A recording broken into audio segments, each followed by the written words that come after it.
This is Talking My Walking. I am Rodrigo Ribeiro, another voice in the wilderness in a rainy morning, and today I'm going to talk about the morals of manufactured scarcity,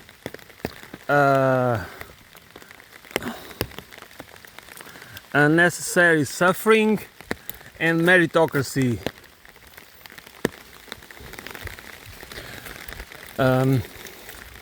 Our system, the capitalist system, but also the class and caste system that is older than the capitalist system itself, is based on manufactured scarcity, on the use of manufactured scarcity, unnecessary suffering, and meritocracy.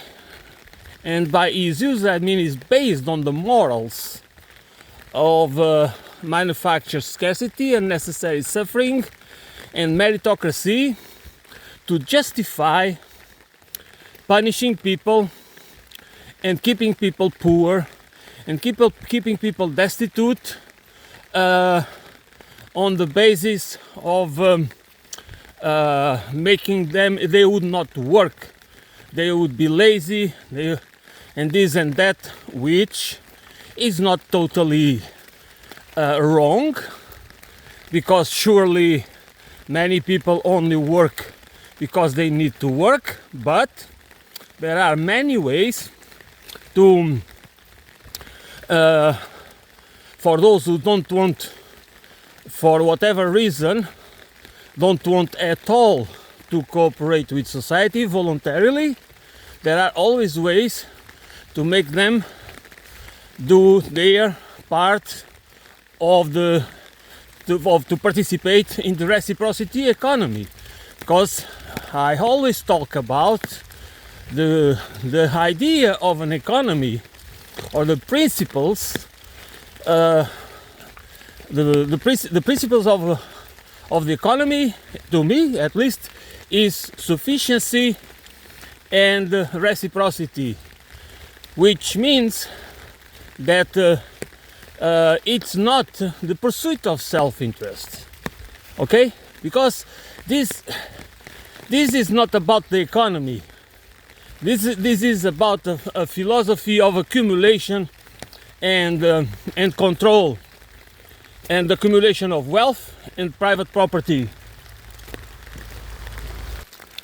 This is a philosophy that is used to convince people that they need to comply, that we need a social order, a hierarchical social order, usually with centralized power, that can be more decentralized or less decentralized, but is always controlled from top down, okay? And we cannot see how it could work in any other way, and still having, because we have complex societies, and the very existence of countries with borders, they require a state. We need the institutions to keep to have an organized society, okay? So that institutions, they need to exist, because I do not believe that with our complex societies there is the possibility of any anarchic system without power. Power is not the problem, or power is the problem, but is the distribution of power. Is how power can be used to organize the society, to keep the society cohesive, to keep it organized and functional, or to control, okay? To control whom and by whom. usually is to control the people, the majority, the large majority, 90% of the population, by the 10% of the population. Okay, this is how it really works.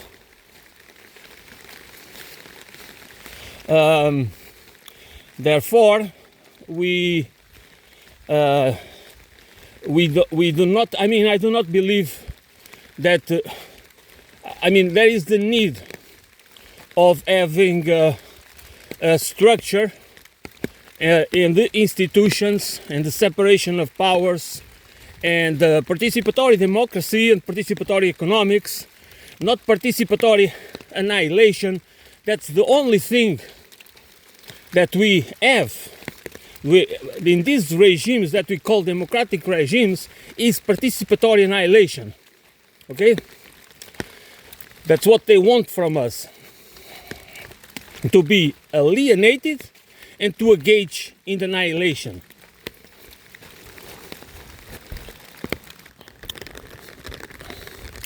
I mean, I think there is evidence that we cannot expect change from reforms. This system, and by this system I mean the capitalist system, the caste hierarchical system, societal system, and the imperialistic civilizational paradigm, it is irreformable. Those systems, they are synergetic, which means they need each other. They operate in together to create the societal, the cultural, political, economic systems that we have. In spite of all the differences, cultural and social and racial and other differences that exist across the world, the structural system is basically the same everywhere, with more or less influence. So incrementalism and gradualism is just another form of keeping us in the hope mode, fake hope mode, delusional hope mode, which is the same thing like in America, for people that vote for the ones that believe Obama will bring change, or the ones that believe Trump will bring change, will make their lives better, is just fake hope. This is not. This has nothing to do with not even with gradualism or incrementalism. This is just fake. This is just performance. That's why many people do not understand that there are many similarities between Trump and Obama. They are performers. They have different styles, and they have their idiosyncratic differences also. But in the end, the politics are the same. They defend the same regime, which is not democratic. It is an oligarchy. It is a managed democracy, not a true democracy. By the way, we don't have a real democracy anywhere. Where is the power of the demos? In Switzerland, that is supposed to be a neutral country, and that you have a more participatory democracy. There is not participatory democracy. In what really matters, people usually are left out, the will of the people. Democracy means the will of the people, the power of the people, and the power for the people. But the elites, they do not believe. If you go and read, what was the name of the guy? Edward Bernays, okay? 1 century ago. And he wrote it blatant, and many others. They do not believe in the wisdom of the crowds. They only believe in the wisdom of the elites. That the elites need to control the crowds. And that's why propaganda. That's why the PR industrial complex is very important, and the cultural, the infotainment and the cultural industrial complex, which means the mass media, Hollywood, all these cultural industries, and also arts and academia for sure. This is all part of the same complex. This is the people that are responsible to build and maintain the web of deceit, and this web of deceit is to justify manufacture scarcity, unnecessary suffering, and meritocracy. This is to justify that all of this is because of merit. Yes, of course. This is part of how managed democracies work.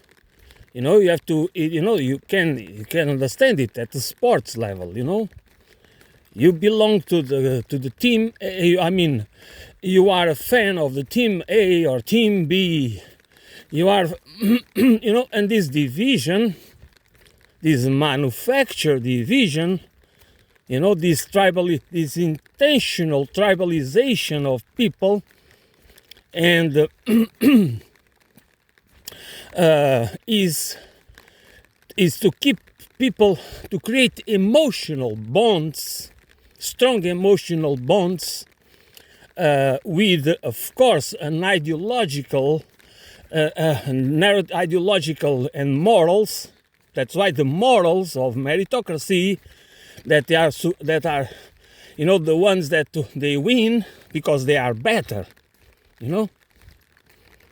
That's why they are winners, and that's why the losers are lesser. And then we are supposed to idolize the winners and kind of despise the losers. Not kind of. Despise the losers. We want to side with the winners. We want to side of those that out of merit, which again, it's not because the people, especially in sports, there is a lot of work, there are skills, there are of course natural talents, and there is the idiosyncratic features that makes those individuals have the particular skills that allow them to be more competitive than others. But they are not better than others. As citizens, okay? As people, they are not better than others. This division and this competition, this manufacture ways to justify a system, because it is basically, that's why these people, they have a lot of attention, they are supported, and they are glorified. That's the morals of glorification, because they are supposed to be seen, to be perceived as role models for the rest of us, which means that we always have to take as the rule what is the exception, and can never be other than that, because these people, do do not represent these. They are not the rule. They are the exception. But they are used. This is this is basically perception management, which means that they are used to manipulate us, to manipulate how we perceive ourselves, to manipulate how we perceive each other, to how we perceive society, and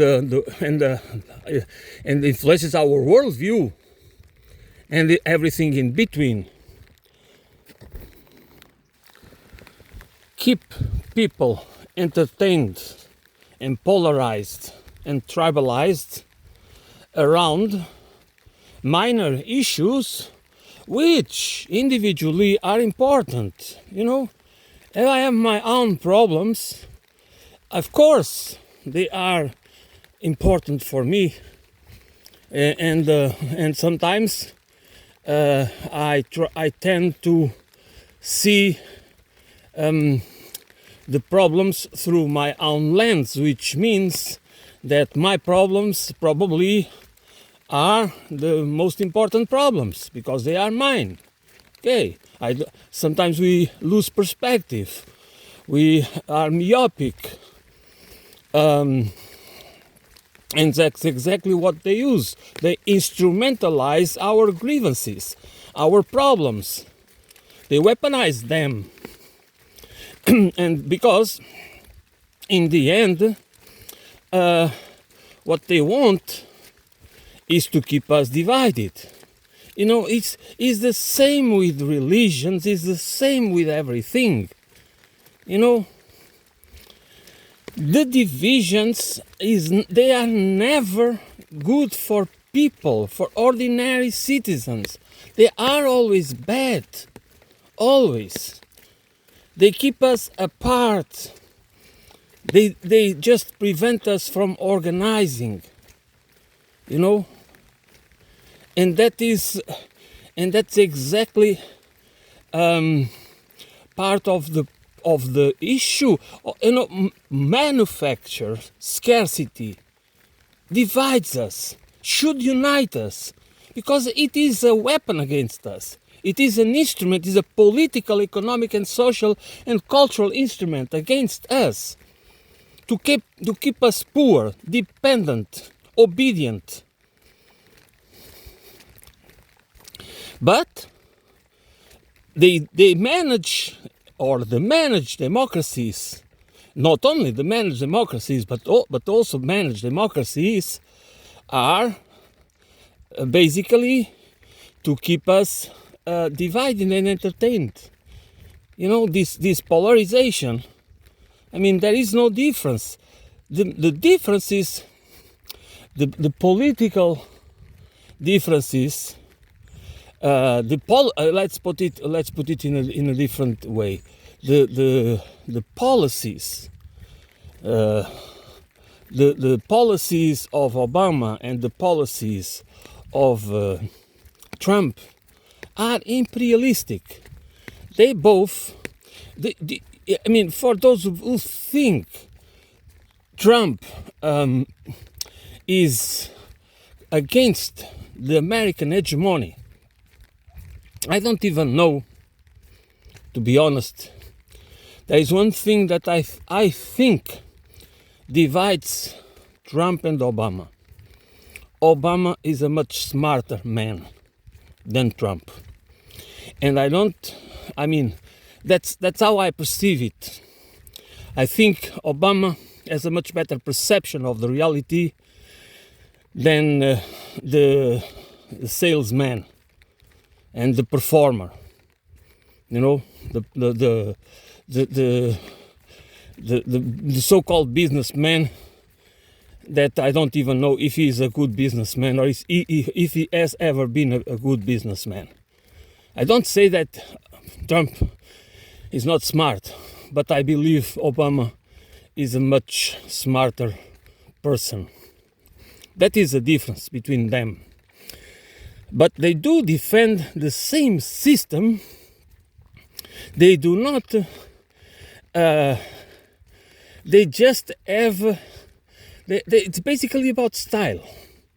In fundamentals, the fundamentals, and that's what people, as the ordinary people, need to understand. The fundamentals they don't want to touch.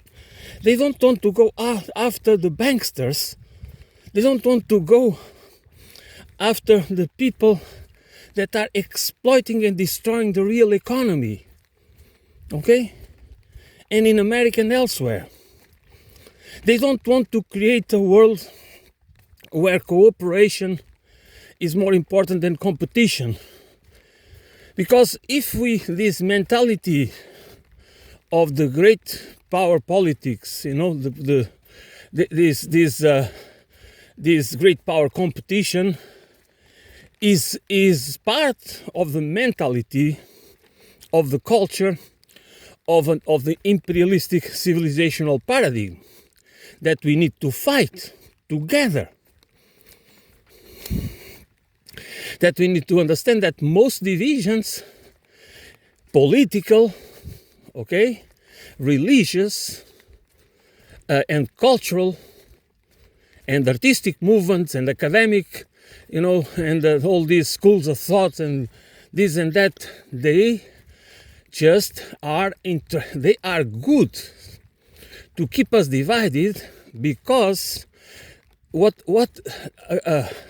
the oligarchs and plutocrats, how do they work? Okay? They have, at the same time, national interests and international interests. Okay? They operate, most of them operate in wherever they can to become bigger and create monopolies and be and become as wealthier and wealthier and wealthier and more powerful and more powerful. So the oligarchs and plutocrats, they align themselves, they form cartels and groups and whatever is necessary, and they, for sure, they create, they have at the national level and international level, they fund these, they use this non-profit industrial complex, NGOs and CIA cutouts and other forms to use foundations and other organizations to create a web of influence, around the world, for political and economic purpose, through cultural and social manipulation. Okay? That's how they operate.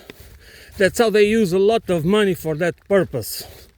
Okay? Through mass media, through local organizations, through the creation of groups, the creation from the ground, the creation of terrorist groups, or the weaponization of radical groups, instrumentalization of radical groups to transform them into useful tools for them to create for many reasons, but usually so there is always this behind what we call the national interests and the foreign policy of these imperial powers of the United States, of the European Union, of China, of Russia or India or whatever it is, these big countries, these big international players. Can also include countries like Turkey, the small country, I mean, it's not, I mean, Israel, but Israel is just, it's the dog and the tail. Israel and the United States of America is kind of the dog and tail. Okay, who is the dog? Who is the tail? And I believe the dog is America, or the Anglo-American imperialists, because I think it's still much more important the word imperialists than globalists, because globalist is misleading, because what they are not globalists, they are hegemonic imperialists. That's what they really are. And by globalists, people start to think as if there is a cabal that includes everyone and therefore excludes the real perpetrators. Because if everyone is on board, so we cannot point our finger to specific countries because they are all on board, okay? And then therefore we do not we become impotent, okay? What can we do? How can we organize against them? Okay, these oligarchs and plutocrats that every country, even the most poor countries have them, okay, in a small class, but they exist, and they usually are kleptocrats. They plunder their own people. They are most of the time responsible, along with the international powers, but they are responsible for the misery of their people. So that's why they are not, when there is this nationalistic fervor that is that usually is used by the right wing, okay, because this is, you don't see, I mean, you have to be stupid or honestly to believe that billionaires, the 10% of the population, or the 1%, and especially the 0.1%, they want equal world. They don't want it. When they appeal to nationalism, they have their interests. There is a reason why they do it. It's not because they want the best for their people or countries. Because for these people, and that's what you need to understand, the countries, their countries, exist for the sake of themselves. Okay? And the people, the nation, are the servants, are the tools, the useful idiots. Even those that belong to the 10%, the so-called professional managerial class, they are tools. Most of them. They are useful idiots too. Useful idiots with benefits for sure. But they are still used as instruments of power for class exploitation and control. And we need to understand that this is the reality. This is the reality of our lives. And that's why they do not care to weaponize us, to instrumentalize, to bring us into disastrous wars where so many of us will die, and some of them also, of course. A war, we never know. But most of the wars are banksters' wars, are wars that when the oligarchy, the international, okay, the transnational oligarchy, they are competing with each other and they cannot solve the problems among themselves, they go to war as the aristocracy did before. Okay, you just go to war in order to see which one can prevail, which means that the oligarchs, for example, the oligarchs and plutocrats that are part of the American imperialism, okay, they for sure will want to destroy those that are in the opposition, that are adversaries, that are enemies. So they are not in the same, they belong to the same class, they want the same thing, more wealth, more power and control, that's what they want for themselves, for their class, for in perpetuity if possible, but under certain circumstances, political and economic circumstances and social circumstances, they don't care to weaponize, weaponize and instrumentalize their people in order to use them as cannon fodder and useful idiots to destroy the enemy, you know, and they do it, and this is basically how we have our nationalism and fake patriotism, the love of your country, of your language, of your culture, okay? It's normal. It's your identity. Nothing wrong with that. You just need to understand that you are one, your culture, your identity, your land is not better, is not superior.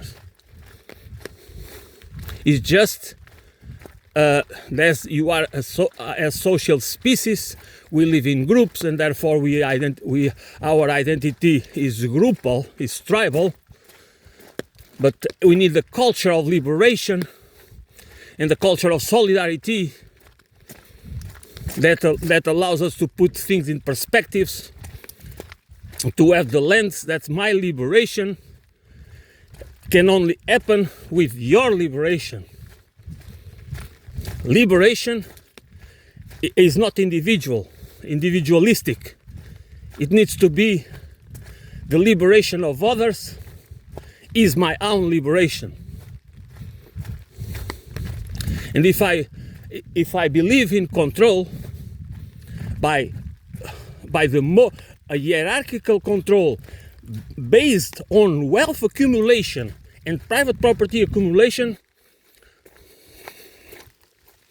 I need also to believe in blind obedience, in repression and coercion, in manufactured scarcity, in unnecessary suffering caused to people, animals and plants, and the planet in general, that is absolutely unnecessary. And of course, this is based on the morals of meritocracy, which is the illusion, the myth, the weapon that is used, the deception that is used to make us align with those that exploit and use and abuse us, because we believe they are better than us, because we believe they are successful. If they are successful, it's because they are better.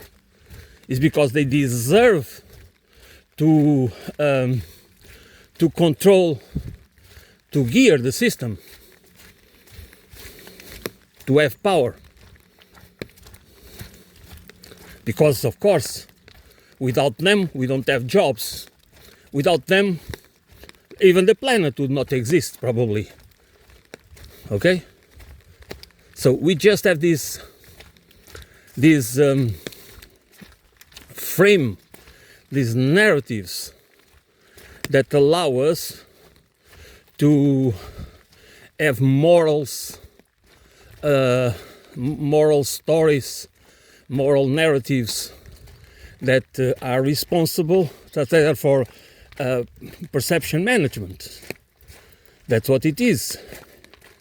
Whether we understand it or not, that's what it is. Those who are always selling ideas of individual solutions, okay? They are either idiots or liars. They are trying to sell you something. They always have this framing that if you do this, if you do what I'm telling you, you will become healthier or wealthier or both, or more free or more in balance with whatever, or we will discover yourself, or you will this or that. As if you or me or whoever lives in a bubble, lives in the absence of society, in the absence of, as if we are not even social beings, that we do not survive alone. There are so many systems and subsystems. We need energy and food and shelter and clothes and shoes and medicine and education and a lot of things that we take for granted, and then it seems that the solutions we can find, it's everything about us. It's the pursuit of my happiness. It's the pursuit of my self-interest. It's the pursuit of wealth, and private property. It's not, and this just makes us narcissistic and sociopathic. Even doesn't mean that we are, that it's not our nature or our tendency. It is part of our idiosyncrasy, idiosyncratic traits. But that's how the culture, the economy, and the society where you live tells us, that's what we need to be. That's what we need to do. Because everything depends only on us. That's nothing to do with others. This is again the idea that the society itself, the economy, the politics, the wider culture, and everything else that is part of our societal system doesn't matter. Because success is not measured, it's not measured in human features or human flourishment, but technological, monetary, economic growth and accumulation. Which means that we don't need to be in harmony with anything. We just need to be centered in ourselves, in the pursuit of self-interest. Because that's how we can prevail in a system of manufactured scarcity and unnecessary suffering. That's to crush others, to compete for crumbs, and to look for these individual solutions. You know, the web of this city is multi-layered. Okay, that's why all these all these parts. There are different instruments and different devices and tools that are used to keep us deceived, to keep us paralyzed, atomized, to instrumentalize us, because this is more than indoctrination, this is instrumentalization. And if we don't understand it, we always, in such hyper individualism that characterizes our societies, we always, by default, we try to find a solution for ourselves, because we do not know what else can we do, because we see that it's so difficult to talk with people, to unite, because the divisions are not only major divisions, but they become to the details. This is the age when diversity becomes a weapon, okay? A weapon for power, for control. Not a weapon, not a tool for a culture of liberation. And again, by culture of liberation, I mean a culture for collective liberation and for collective well-being, because that's the only way that we can have individual dignity and freedoms and well-being too. It is the opposite of the frame of mind, the perception that we have today, that it's about the pursuit of self-interest, and we should not care about others, because if they don't make it, it's because they don't deserve it. We need to train or educate ourselves. I mean, educate and train, not only educate. It's also about training, intentional, conscious training of holistic understanding of reality. And by reality, I mean everything that composes human reality in the context of the web of nature, which means that the reality is composed by culture, economy, politics, societies, and all the science and technology and everything else, which is part of culture and society. So everything that is reality. That's reality is not a thing. It's a dynamic system that is manufactured.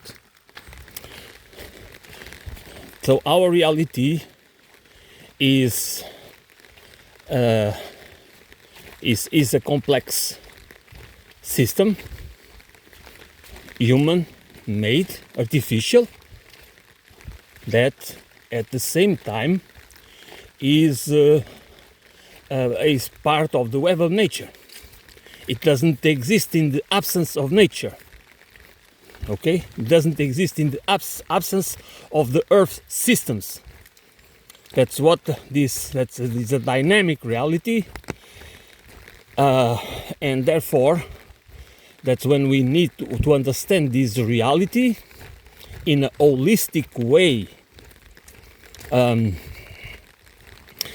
which means that we need to put our individualistic perspectives and views and idiosyncrasies in not as the reference, okay, but as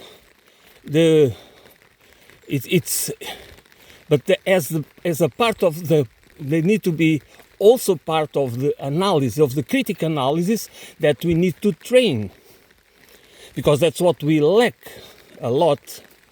If it is critical analysis, holistic critical analysis, and that we need to do it. We cannot do it unless we learn it, and we learn the techniques, and we train ourselves, not only educate but train ourselves to use it in a regular way, to understand the reality as it is, not as we perceive it, because perception is always it's very easily we can be deceived easily.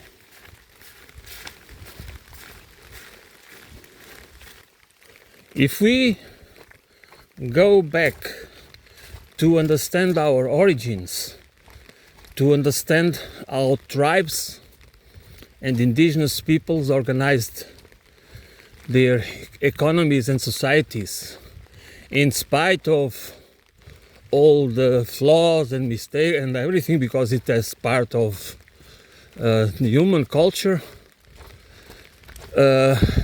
because we can make assumptions that are completely wrong, and we do very often. Even in times, if you study history of science, you can understand that, how often we have assumptions and theories that are wrong, or at least inaccurate. So if we try to see what we have in during most of the history of the so-called Homo sapiens sapiens, we had people, individuals, didn't play a function in their societies and communities. They had an holistic role. Okay, it is that power is shared. You have roles that are based in gender, because that's inevitable. Okay, that's not sexism or whatever you want to call it these days. It is because female and male are different. Therefore, there are certain roles that will become naturally differentiated. All right.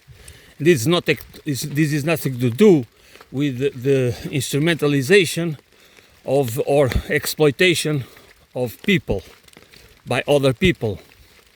All right, based on whatever justification, gender, race, whatever, or class and caste. So the roles of people in society based on a function, it has to do with the imperialistic civilizational paradigm, with the creation of class and caste organized in a strict hierarchical way, with divisions and subdivisions, castes, subcastes and subclasses, to divide people.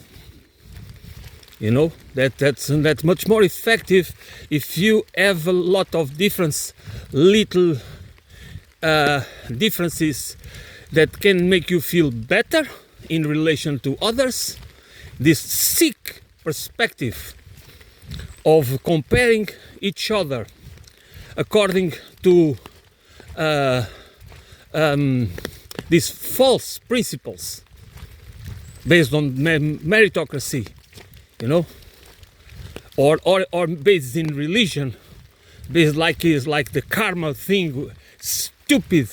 This is, I mean, it is. I cannot stand these things, because if people do not understand that these ideas come out from minds that want to justify a social order, an economic order, based on manufactured scarcity and the necessary suffering caused to other people, I don't know. I mean, deception works very well in so many dimensions and layers, and that's why I appeal to people to educate, to train themselves, to become in the skills of critical analysis, because, as I often say, we are born with the ability for critical thinking, but we need to train it. You know, if you don't train it, if you don't use it, if you think it's natural, no, it is not.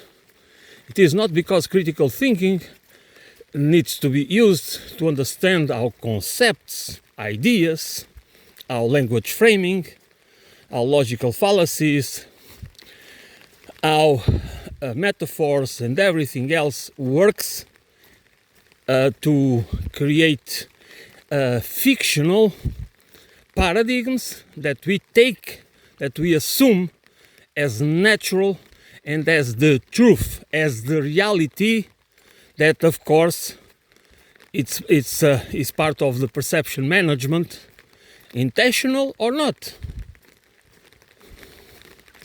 So that's why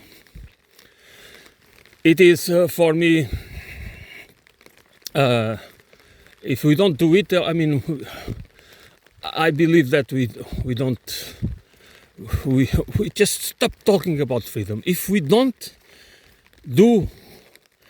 train ourselves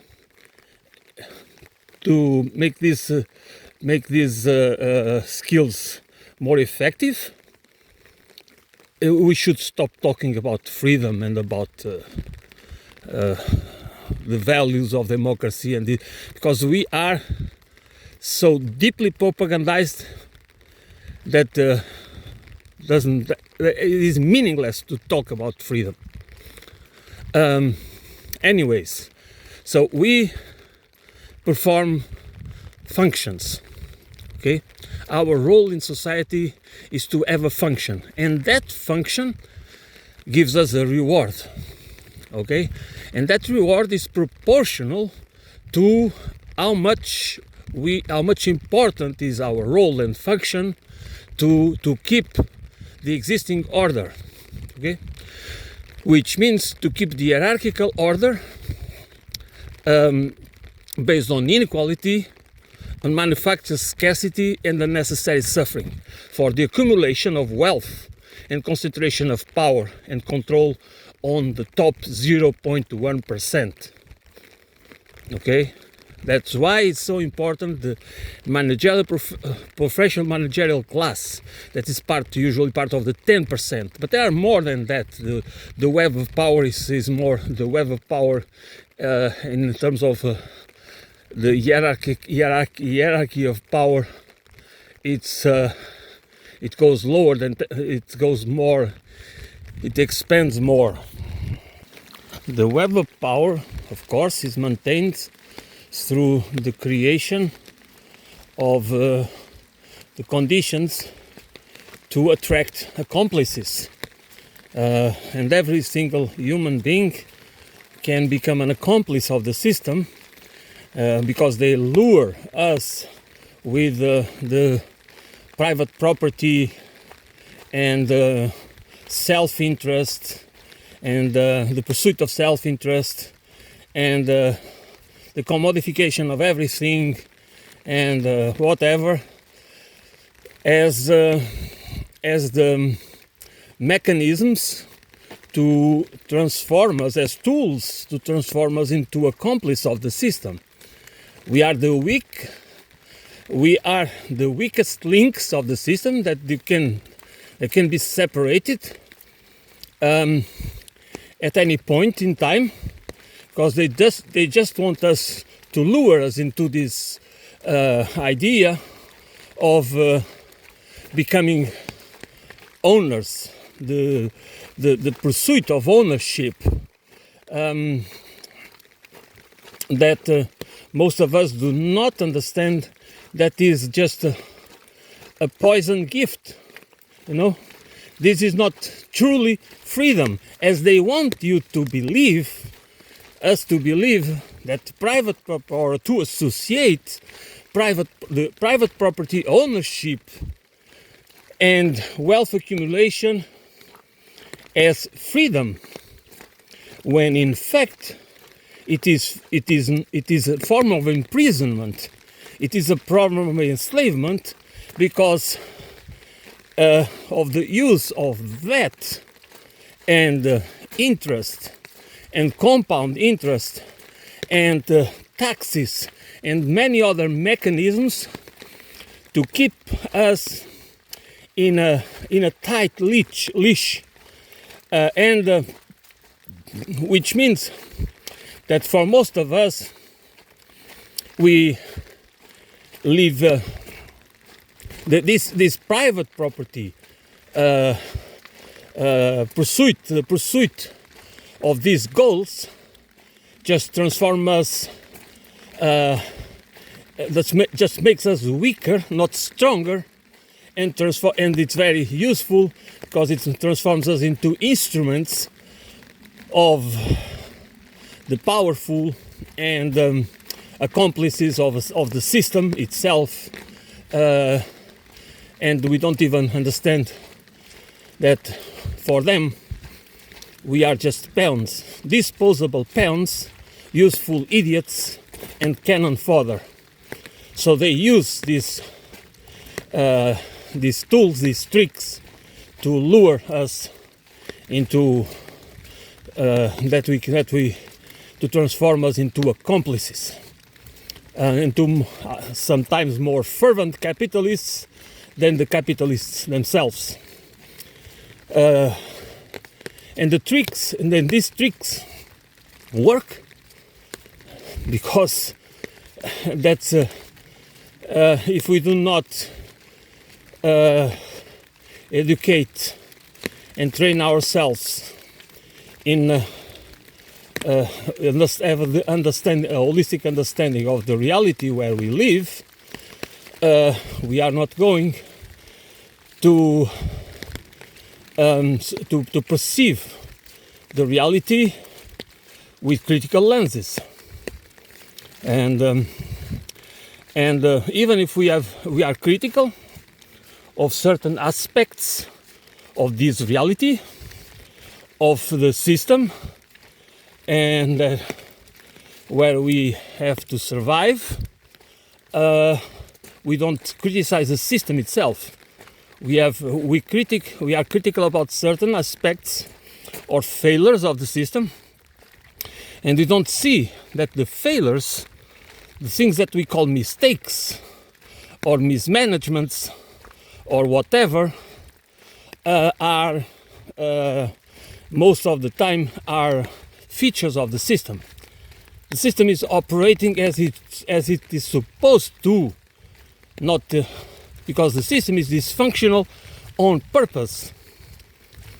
it needs to be dysfunctional because it's at its core, it is a system against life, against our social nature that uses, because it's the use of culture and the economy to enslave, to transform us into tools of individualism for not the pursuit of our self-interest, but to defend a social order, a hierarchical social order, where the economy is the tool to enrich the few, is the tool to make the oligarchy and the plutocracy prosper, the plutocrats and the oligarchs prosper, not you and me. And if there are times when we prosper, it's a kind, that is the kind of not unnatural, because they will come after your they don't want us to prosper too much. They want us to prosper, to become distracted, to become less social and class conscious, that we lose class consciousness. That's what we have been doing for several decades. And then they came back to take again the rights, the social well-being, the social rights, the labor rights, and everything else, and tell us that only privatization can save us. Okay? And by privatization, across most Western countries, and not only in the Western countries, they were talking about the financialization of the economy, which is what we need to understand. Not even just delocalizing the production to other parts of the world and to financialize our economies, which means to be able to destroy and privatize everything, to destroy the welfare state. And now, at this point in history, they keep destroying the welfare state to build a warfare state. That's what they are doing in the European countries and in America, and probably elsewhere. I think maybe Canada, Japan, Australia, and also elsewhere. But the representation of the social democracy, the welfare state, the countries and the continent where the inequality was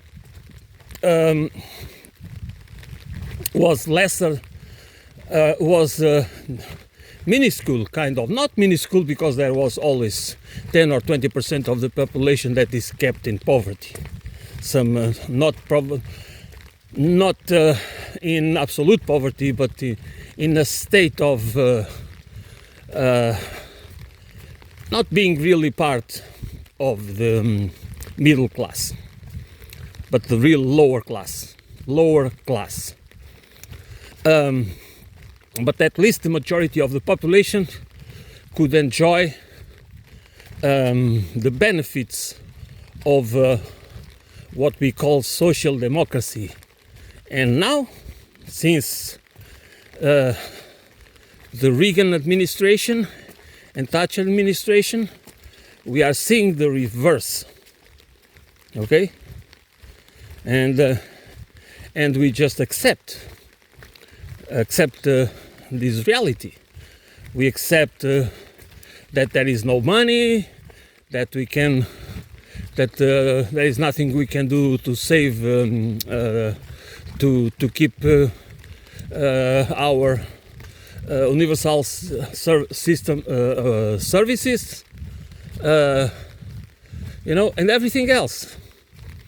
And we just accept it because it is rationalized in ways, it is framed in ways that it sounds logical. It sounds logical to impose austerity measures, to use manufactured scarcity and inflict unnecessary suffering. That is not called unnecessary, it's called the opposite. It is necessary because it's the only way to recover, the economy and blah, blah, blah. It's layers and layers of lies, of true misinformation, of not understanding our economy, of the purpose of the economy and how the economy works, but also money, which is a taboo, that we are not supposed to understand what money is, and what money is, and what money should be used for. What are the functions of, should be the true function, the useful functions of money. To help a functional society and economy, not to be used as tools of oppression and control as it is, as a gatekeeper. Money is a gatekeeper to keep you out, to keep more and more of us out.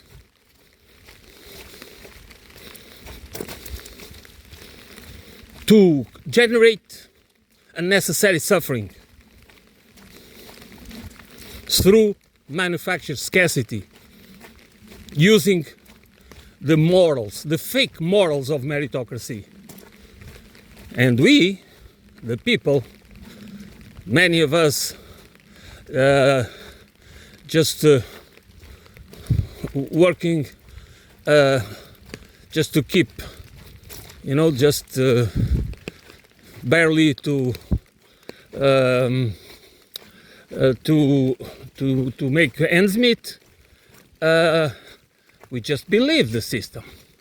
We just believe the logic of austerity and the logic of open change Obama and the logic of MAGA, of Trump MAGA. Okay? And the other logics as we have now in European countries about our enemy is Russia. They have to prepare to war with Russia. That's what we need to do. We cannot, do we want a perpetual war with our neighbor? Do you know, if you are, how can you be happy or have a joyful life if you are in a permanent war with your neighbor? You have to live. I mean, you have to kill the guy probably. No, that's not the politics of freedom. That's not the politics of cooperation. That's the anti-politics. That's what we have now in the European community, the EU. That's the anti-politics. And because what we need would be to fight against those that want us to perceive. We should be fighting tooth and nail against those who want us to perceive Russia as a threat, as the enemy, as the Antichrist, as this and that and so forth and so on, and to think that we need peace and we need to create a common, that there is room to have peace and cooperation, and for the good of both of us, for the good of most of the Europeans, if not all, maybe all the European countries, including Ukraine, that is going through absolutely unnecessary carnage and being destroyed, and so many of us are not even able to perceive that they are being deceived. That's the same logic that I was talking before. That's the oligarchs use and the plutocrats use. They do not, because they do not care about us. They see us as useful idiots and cannon fodder. And that's why they are the ones that we need to fight. That's why, I mean, this is nothing, they should be thought everywhere. That's why we need to organize and unite internationally, not through nationalistic narratives that also transforms us into tools of them against us. That's why I cannot see how, I would like people that believe in these right-wing parties, nationalist parties that are against, that want us to perceive that our national interest is one thing, and nationalist and Sikh patriotism is another. And what they want to use is to instrumentalize you along these lines, not to liberate you. They want you to defend them, to align with them, to align with their interests, as if by aligning with their interests, with the interests of the oligarchs and plutocrats, you are defending your true rights and needs, to the satisfaction of your needs, and to sane your grievances. No, they are instrumentalizing your grievances, and you need to understand that. So, I think I'm going to stop here for today. I said a lot. I hope I'm not misunderstood, because this is a spontaneous conversation or monologue or whatever you want to call it. I don't. There are always flaws and mistakes that need to be corrected, and I hope people, whoever listens to it, bears with me, and because we are truly in this together, okay? That's very important to understand. We are in this together, or we understand it or not. Okay, I'm going to end here. Thanks for listening. I will be back soon.